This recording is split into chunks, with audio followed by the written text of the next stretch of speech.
I, 55 am facing the biggest crisis of my life. After 18 years of marriage, my wife, 38 feuds, dropped a bombshell that has shattered my world.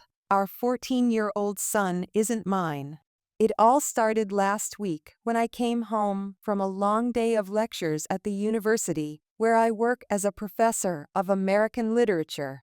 I've been teaching here for over 2 decades, watching countless students come and go, their faces blending into a sea of eager minds.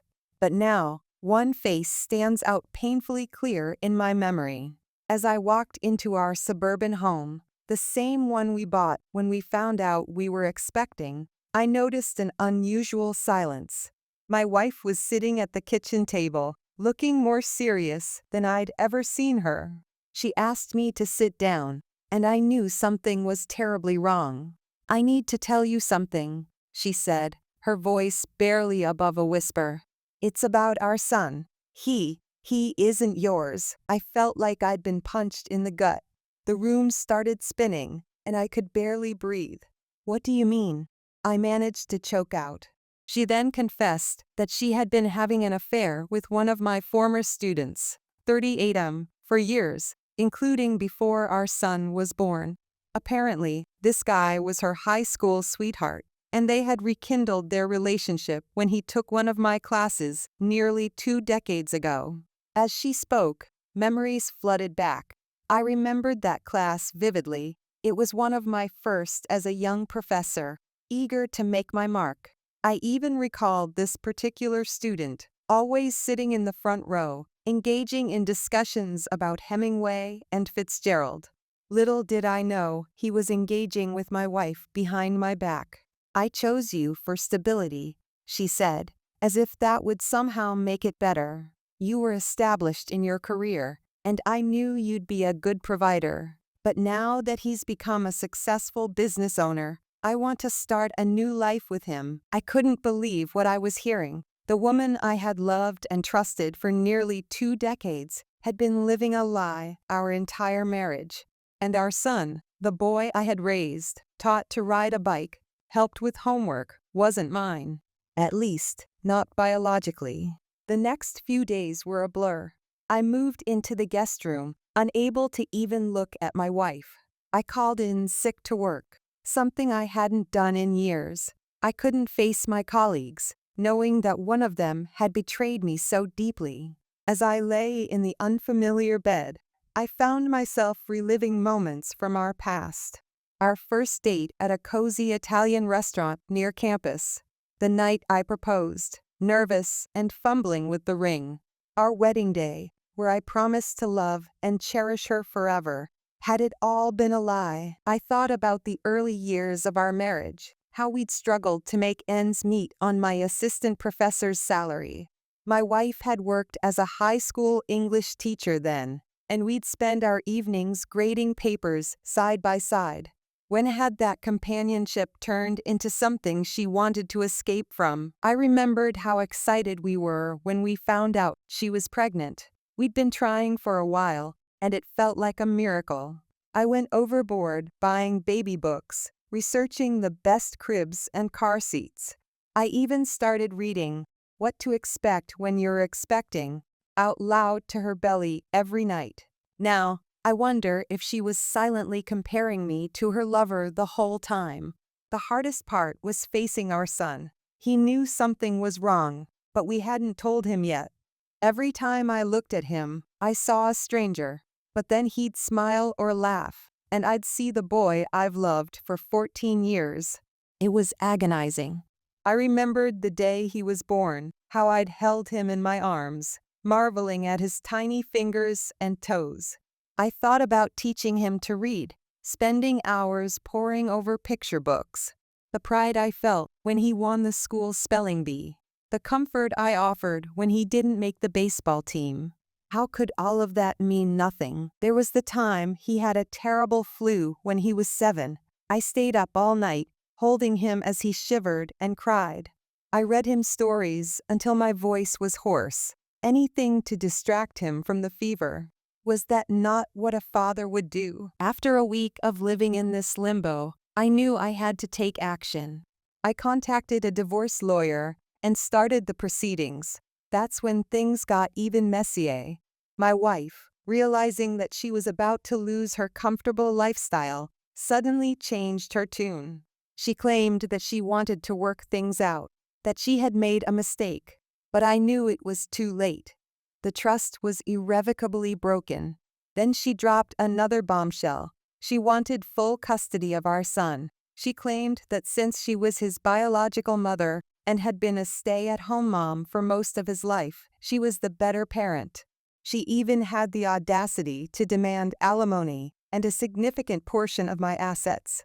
I was furious. This woman had lied to me for years, cheated on me with my own student, and now she wanted to take away the child I had raised. I vowed to fight her with everything I had. The custody battle has just begun, and it's already turning ugly. My wife is trying to paint me as an absent father, too focused on my career to be a good parent. She's conveniently forgetting all the soccer games I attended, all the science fair projects I helped with, all the bedtime stories I read. What hurts the most is that our son is caught in the middle of all this. He's old enough to understand what's happening, but too young to fully process it. I can see the confusion and pain in his eyes, and it breaks my heart. I'm trying to shield him from the worst of it, but it's hard. He overheard his mother on the phone with her lawyer, discussing custody arrangements as if he were a piece of property to be divided. When he came to me, crying and asking if I was going to leave him, I held him tight and promised I would always be there for him, no matter what. The irony is, this whole ordeal has brought me closer to my son than ever before. We're spending more time together, talking more openly. He's showing a maturity beyond his years, and I'm incredibly proud of him. Last night, we sat on the porch swing, something we haven't done since he was little. We talked about his favorite books, his dreams for the future. He confided in me about a girl he likes at school. For a moment, I forgot about all the chaos swirling around us. In that moment, he was just my son, and I was just his dad. But there are moments when the doubt creeps in, when I look at him and wonder if I'll see traces of my former student in his features as he grows older. When I question every memory, wondering if there were signs I missed. The logical part of my brain knows that biology doesn't define fatherhood. I'm the one who taught him to tie his shoes, who comforted him after nightmares, who cheered at his first baseball game. But the emotional part of me is struggling to reconcile the son I've always known with this new reality. My colleagues at the university have been surprisingly supportive. Word got around about my situation. Small campus, big gossip, and they've been covering my classes and offering help. It's a small comfort, but it means a lot. Dr. Thompson, the head of our department, pulled me aside yesterday. "Family is more than blood," he said, squeezing my shoulder. "You're that boy's father in every way that matters." His words brought tears to my eyes. Even my students have noticed something's off. I overheard two of them whispering after class yesterday, wondering why I seemed so distracted. I've always prided myself on being fully present for my students, on bringing literature to life for them. Now, I can barely focus on the words on the page. Fitzgerald's depiction of marital discord in The Great Gatsby hits a little too close to home these days. The legal battle is just beginning, and I know it's going to be long and painful. My lawyer, a no-nonsense woman, warns me that custody cases can get nasty, especially when there's infidelity involved. But I'm prepared to fight. "We need to gather character witnesses," my attorney told me during our last meeting.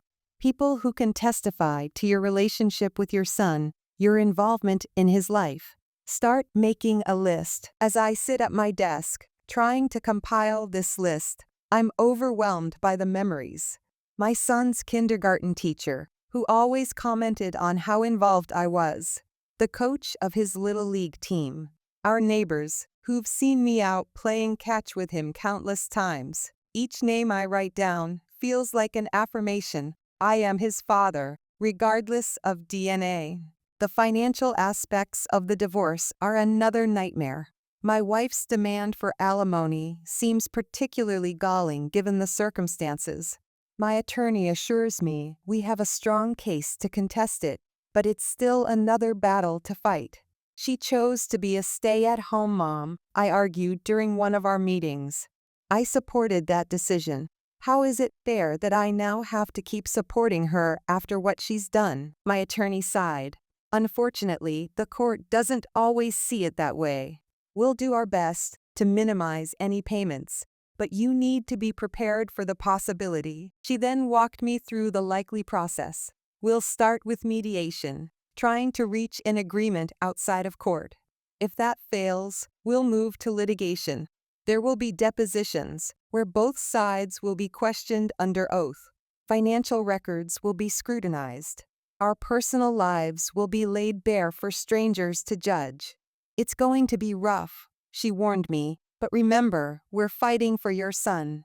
Keep that in focus. As I sit here in my office, surrounded by books and papers, I can't help but feel a sense of unreality.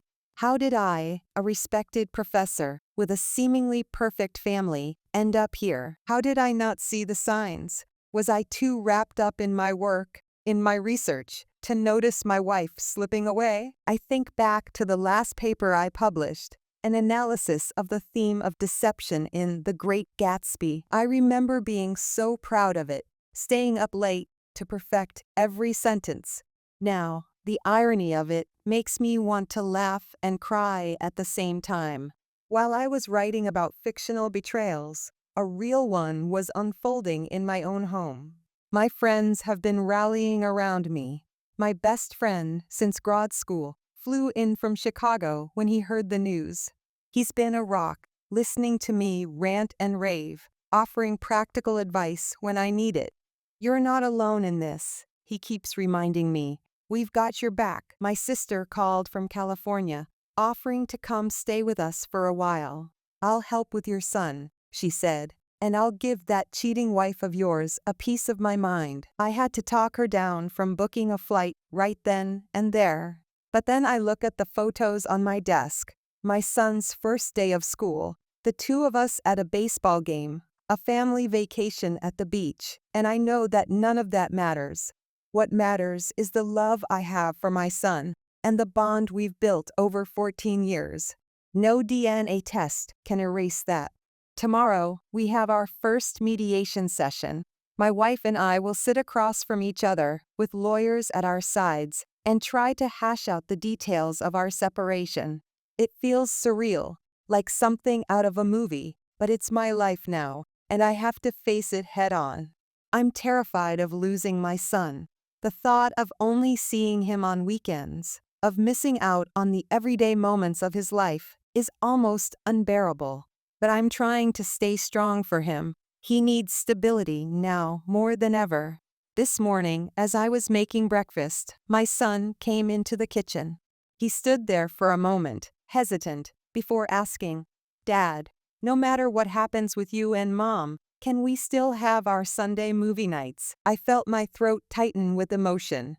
Our movie nights have been a tradition since he was little. Every Sunday, we'd pick a film, make popcorn, and spend the evening together. It was our special time. "Of course we can, buddy," I managed to say. "Nothing's going to change that." He smiled, relief evident on his face, and in that moment, I knew I'd do whatever it takes to keep my promise. No court, no DNA test, no betrayal can take away the bond we've built. As I prepare for bed, I hear a soft knock on my door. It's my son, asking if he can sleep in my room tonight. As he curls up next to me, just like he used to do when he was little, I feel a surge of love and protectiveness. No matter what happens in court, no matter what any test says, this is my son.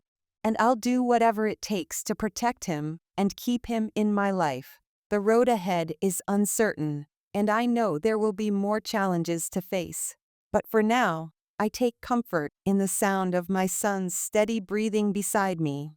Whatever comes, we'll face it together, because that's what fathers and sons do. And regardless of biology, that's exactly what we are. Update 1.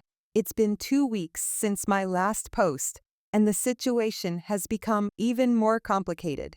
I appreciate all the support and advice I've received from this community. First, I need to address something I didn't mention in my original post. A few months ago, my son had a violent incident at school. He punched a bully who had been harassing him for weeks. The bully ended up with a bloody nose and a black eye. At the time, I saw it as self-defense, but now it's being used against me in the custody battle. My wife's lawyer is painting this as evidence of my son's violent tendencies and suggesting that I've been a bad influence. They're arguing that my wife, as a stay-at-home mom, has been the stabilizing force in our son's life, while I've been too focused on my career to provide proper guidance. But here's where things took an unexpected turn.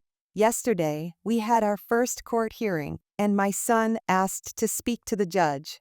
What came out of his mouth left everyone in the courtroom stunned. My son stood up straight, looked the judge in the eye, and said, "I want to live with my dad. He's the one who's always been there for me, who's taught me right from wrong. Mom's been lying to both of us for years." He then revealed that he had overheard my wife and her lover discussing their plans to discredit me. He heard them talking about exaggerating my work hours, making up stories about me neglecting him, and even coaching him on what to say to the judge. "But I won't lie," my son said. "My dad's the best father I could ask for. The fact that we don't share DNA doesn't change that." The judge seemed impressed by my son's maturity and sincerity. She ordered a full evaluation of our home situation and scheduled another hearing for next month. It's not a victory yet, but it feels like a step in the right direction.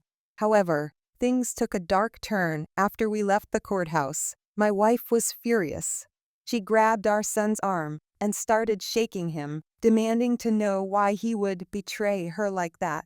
I intervened, pushing her away from him. The look of fear and hurt in my son's eyes broke my heart.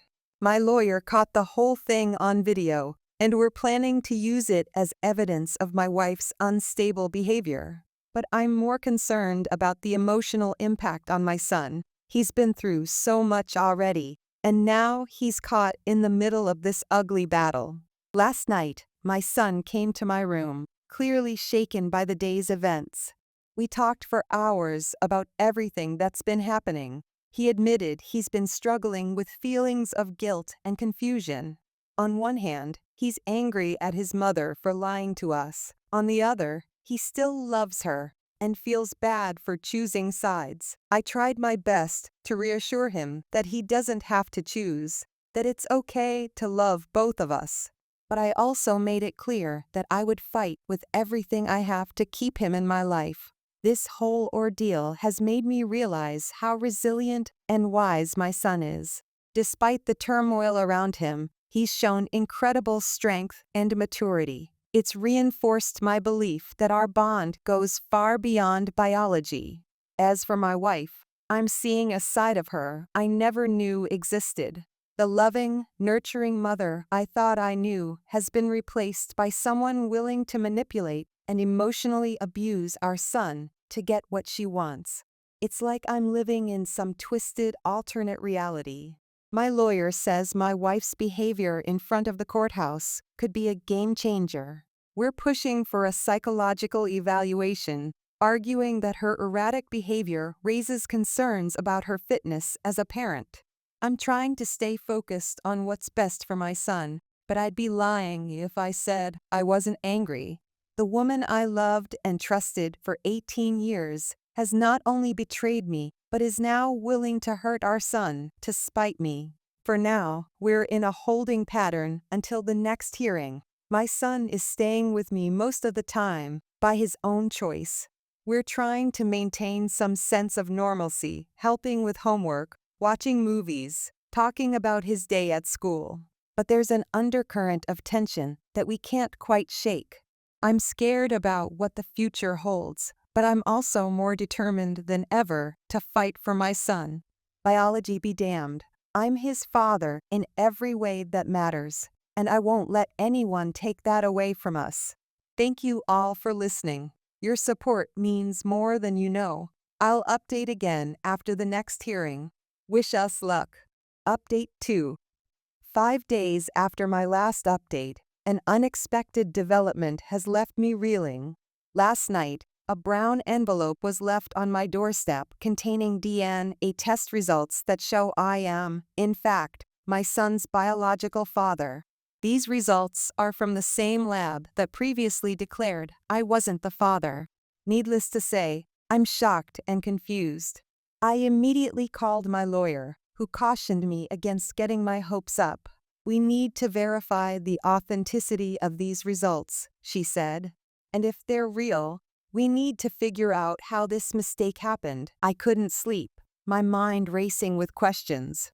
Was the original test wrong? Is this new test fake?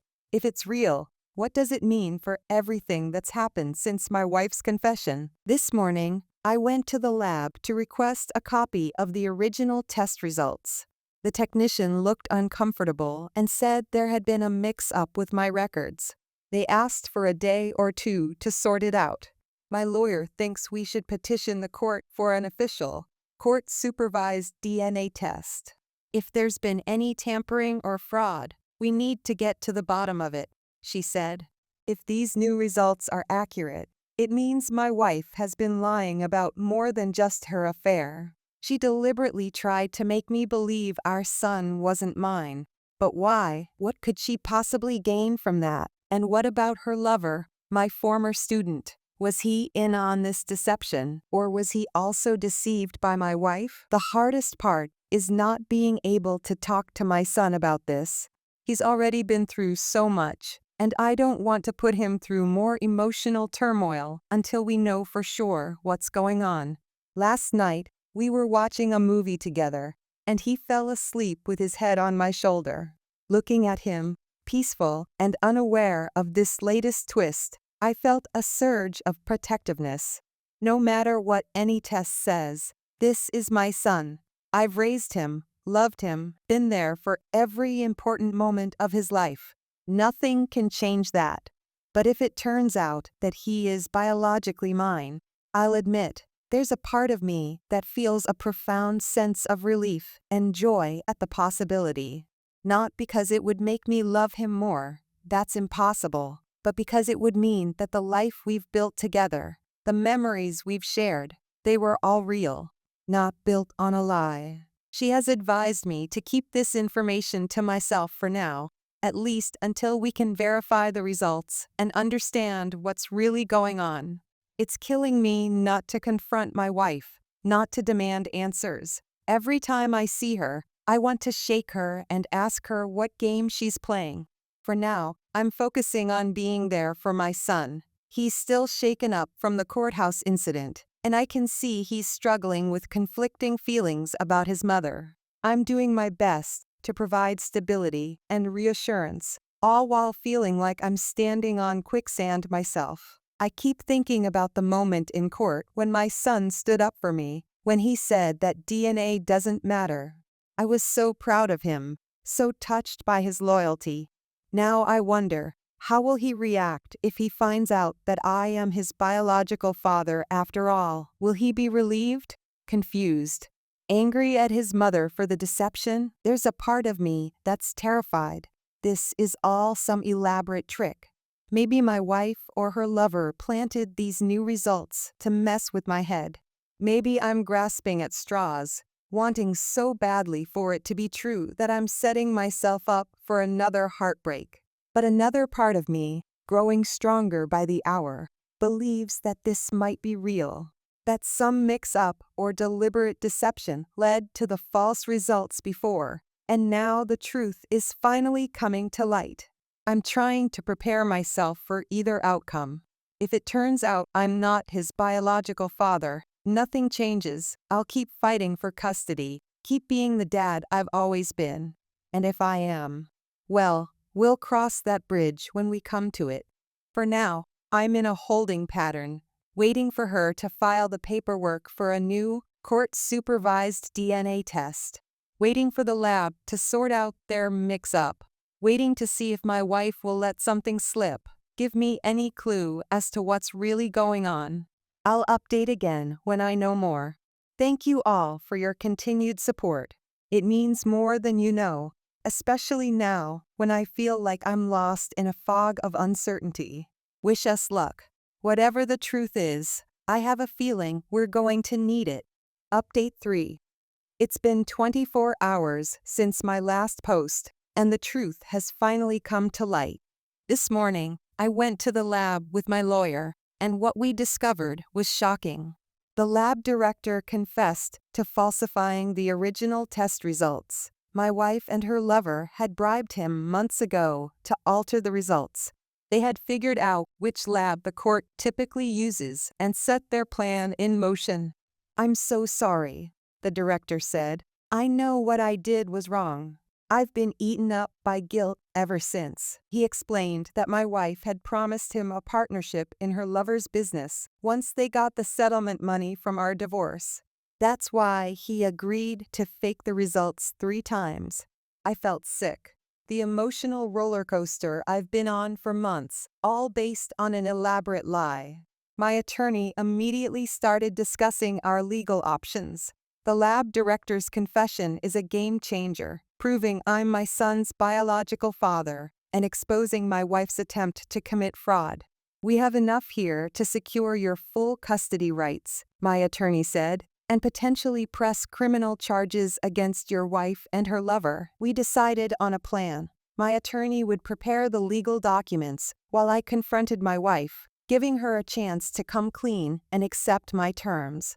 That afternoon, I met my wife at a cafe near our home. "I know everything," I said calmly.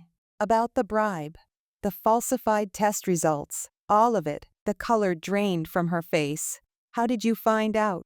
she whispered. I explained about the lab director's confession. "Why?" I asked.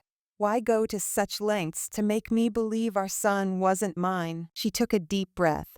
"I thought if you believed he wasn't yours, you'd walk away, that you wouldn't fight for custody. I was scared of losing him, of being alone." Her words hurt more than I expected.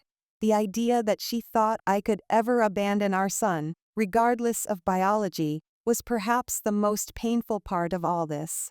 I laid out my terms. She would sign over full custody to me, withdraw all claims for alimony or asset division, and agree to supervised visitation with our son. In return, I wouldn't press criminal charges. "You have until tomorrow morning to decide," I said. "If you don't agree, we'll let the courts handle everything, including the fraud charges." The next morning, my attorney called. My wife had agreed to all our terms, signing the necessary paperwork to relinquish her custody rights and all financial claims. It was over. We had won. Telling my son the truth was one of the hardest things I've ever done.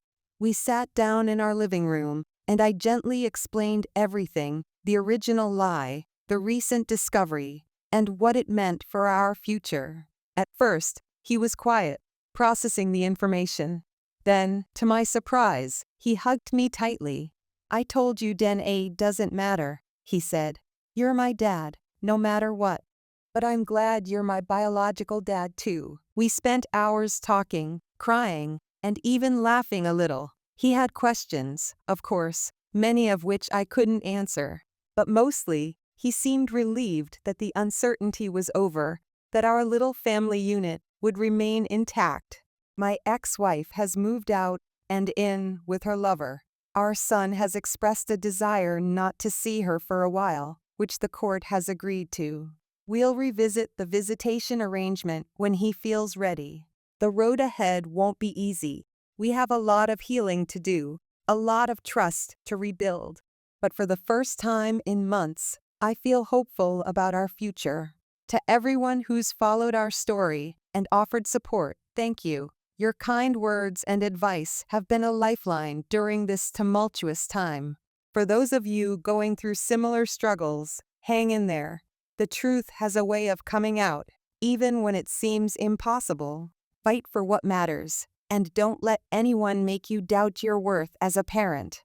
Our story is far from over, but this chapter is closing. We're moving forward, stronger and more united than ever. It's not the family I thought I had, but it's the family I love, the family I chose, and the family I'll cherish for the rest of my life. Thank you all, one last time. Your support has meant the world to us. Here's to new beginnings, to truth, and to the unbreakable bond between a father and son, no matter what biology or anything else might say.